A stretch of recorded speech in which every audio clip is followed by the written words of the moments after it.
Plus de 10 000 crypto-monnaies référencées sur CoinGecko et pratiquement 10 000 aussi sur CoinMarketCap. Donc j'avoue, c'est vrai que c'est un petit peu compliqué de s'y retrouver. Dans cette vidéo, on va parler des premiers filtres que tu peux facilement appliquer pour pouvoir sélectionner les projets crypto sur lesquels tu as envie d'investir. Ça te permettra de pouvoir en balayer une grosse partie et t'assurer de ne pas acheter n'importe lesquels. J'espère que tu as préparé de quoi prendre des notes. C'est parti!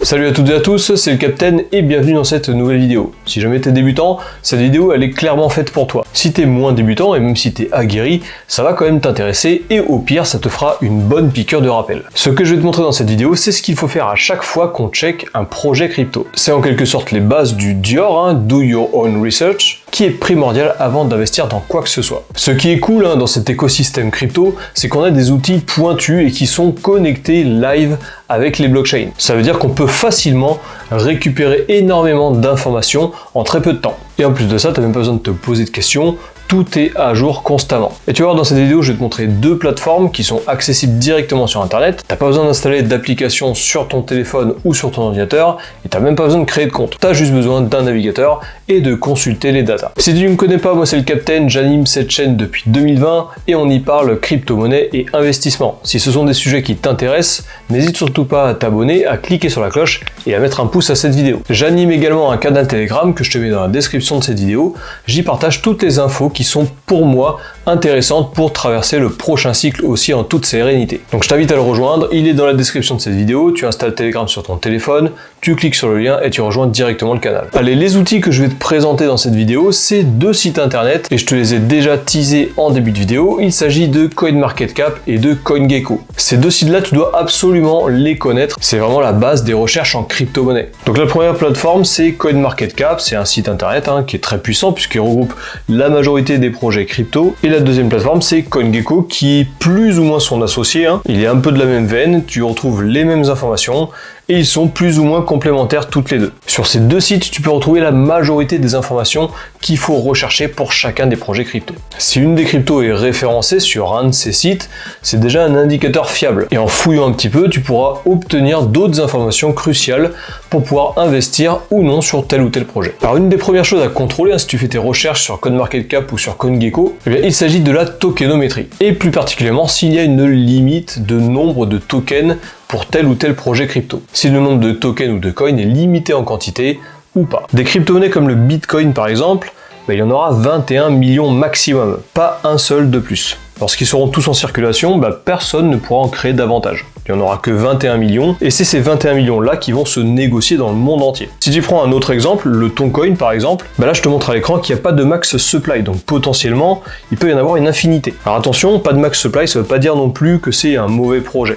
Certains projets ont une inflation qui est contrôlée, tout comme le Toncoin, et ça fait même partie de leur système économique. On a le même exemple avec l'Ethereum par exemple. L'Ethereum n'a pas de max supply, et pourtant, c'est un des projets phares de notre écosystème crypto. Bon, si on prend d'autres exemples, comme les shitcoins ou les memecoins, là oui, clairement, c'est un mauvais indicateur de ne pas avoir de max supply. Les memecoins et les shitcoins, ils sont clairement définis comme non fondamentaux. Ce sont des projets qui sont uniquement articulés autour de la hype de leur communauté, et si jamais la communauté délaisse tel ou tel shitcoin, forcément il va aller à la cave. Donc ça déjà, si tu regardes la max supply, c'est clairement le premier point d'entrée pour que ta réflexion soit faite. Ça te donne plus ou moins une idée de là où tu mets les pieds. Allez, avant d'aller plus loin, je veux te présenter la collaboration commerciale du jour. Il s'agit de la plateforme de trading LeverageX. Cette vidéo est faite en collaboration commerciale avec la plateforme de trading LeverageX. LeverageX est une plateforme qui propose leur première compétition de trading, et c'est une plateforme décentralisée qui utilise la blockchain Base. La compétition commence le 1er octobre et se déroule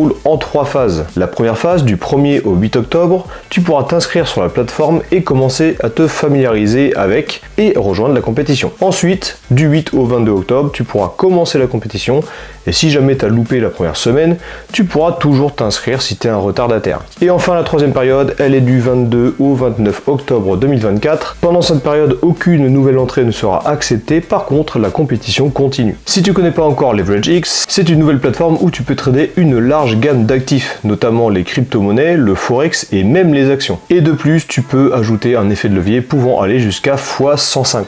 Attention tout de même, car de gros gains veulent aussi dire de grosses pertes potentielles. Mais pas de panique, pour cette compétition, tu vas participer avec de l'argent fictif, et c'est en fonction de ton classement que tu pourras remporter des gains. Les meilleurs traders seront récompensés et les meilleures équipes de trading également. Il y a un prize pool de 3000 $, et le premier dans chaque catégorie, trader et équipe de trading, gagnera 1000 $. Si tu veux rejoindre Leverage X, tu peux cliquer sur le lien qu'il y a dans la description. Attention, le trading avec effet de levier comporte des risques importants et peut entraîner une perte de l'intégralité du capital investi. Assure-toi bien de comprendre les risques avant de te lancer. Ceci n'est pas un conseil financier. La deuxième chose qu'il faut absolument vérifier également sur CoinMarketCap ou encore sur CoinGecko, c'est la market cap et le FDV. Il s'agit de deux informations différentes. Je le précise parce qu'on a tendance à mélanger un petit peu ces deux informations, mais c'est vraiment deux informations complètement différentes. La première, la capitalisation boursière, le market cap, ça correspond à la capitalisation des tokens qu'il y a actuellement en circulation. Par exemple, sur le Bitcoin, il y a plus de 19 millions de Bitcoin en circulation. Et bien la market cap qui est affichée ici, c'est la market cap de tous les tokens qui sont en circulation. La FDV, Fully Dilated Value, c'est la capitalisation si jamais tous les tokens étaient en circulation. Ça fait quand même une petite nuance, puisque si tu as un projet qui a une capitalisation boursière qui est bien en dessous de la FDV, ça veut dire qu'il va falloir énormément d'investisseurs pour combler ce gap. On peut prendre l'exemple de Aptos que je te mets à l'écran. Donc là tu vois que le market cap il est à 5 milliards de dollars, mais le FDV il est à 11 milliards de dollars. Ça veut dire qu'il faudra 2 fois plus de liquidité lorsque le 1 milliard de tokens sera en circulation. Un projet comme Ethereum, que je te montre également à l'écran,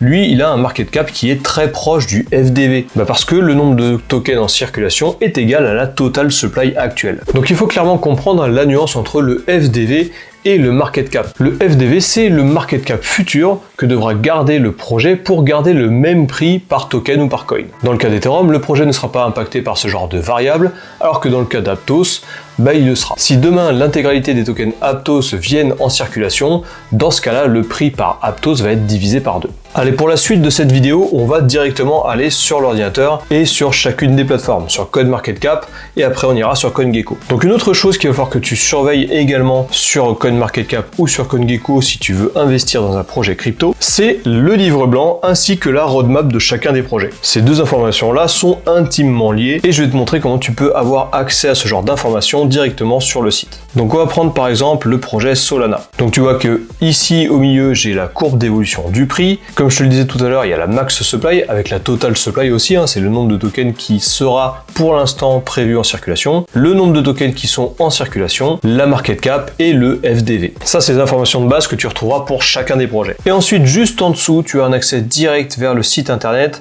ainsi que vers le livre blanc. On cliquera tout à l'heure une fois que je t'aurai expliqué tout ce qu'il y a d'autre comme information que tu peux avoir sur CoinMarketCap. En bas, tu as tous les réseaux sociaux. Donc tu auras X, Reddit, GitHub, Discord, etc., etc. Il y a même un canal Telegram. Ce sont un lien direct vers les réseaux officiels de ce projet. Donc si jamais tu es sur un canal Telegram qui pour toi ne semble pas légit, vérifie bien que ce soit le canal officiel en te rendant sur CoinMarketCap. Et ensuite, tu as également les wallets qui sont compatibles ici avec Solana. Tu as également tous les explorateurs blockchain, tu peux les consulter ici. Ensuite, quand tu descends en dessous de la courbe, tu as tous les échanges centralisés et décentralisés qui listent le Solana. Tu as les différents prix, etc., etc. Donc maintenant, on va ouvrir le website. Donc tu peux, depuis le site internet, directement avoir accès au white paper et à la roadmap. Mais si tu veux aller directement sur le white paper, tu peux cliquer sur le lien qu'il y a dans CoinMarketCap. Donc je reviens en arrière et je vais cliquer ici sur white paper. Ça va m'ouvrir directement le white paper du Solana. Alors la majorité des white papers sont en anglais, donc si tu veux rentrer un peu plus dans les détails pour chacun des projets,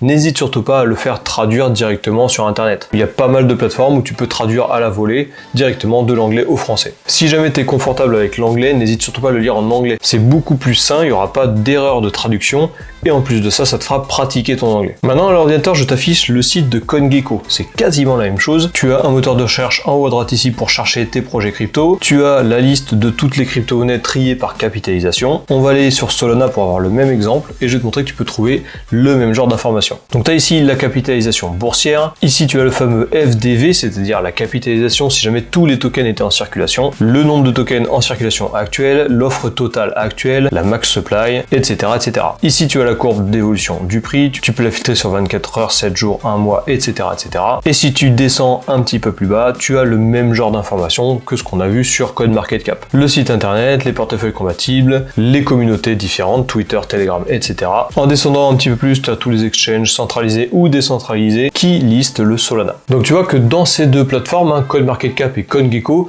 tu peux avoir accès à la majorité des informations qui te sont nécessaires pour évaluer un projet crypto. Si tu es en train d'identifier un projet crypto qui est ni sur CoinMarketCap ni sur CoinGecko, fais bien attention où tu mets les pieds. Cette vidéo est donc terminée, n'hésite surtout pas à mettre dans les commentaires ce que tu en as pensé. Tu peux aussi rejoindre mon canal Telegram, je te le mets dans la description de cette vidéo. Tu installes Telegram, tu le rejoins et on parle d'informations et d'actu crypto qui te sont nécessaires pour traverser ce bull run. D'ailleurs, le bull run, il approche à grands pas et pour être sûr de pouvoir le traverser dans les meilleures conditions, il faut que tu t'y prépares dès maintenant. Et j'ai même envie de dire que ça fait plusieurs mois qu'il aurait fallu commencer à s'y préparer. Analyser les projets crypto dans lesquels on veut investir, c'est primordial. Il faut donc à chaque fois faire ses propres recherches. Si cette vidéo t'a plu, n'hésite pas à t'abonner, cliquer sur la cloche et mettre un pouce à la vidéo. Moi, ça m'aide grandement à être mieux référencé sur YouTube. Sur ce, je te souhaite de passer une bonne fin de semaine et je te dis à la prochaine.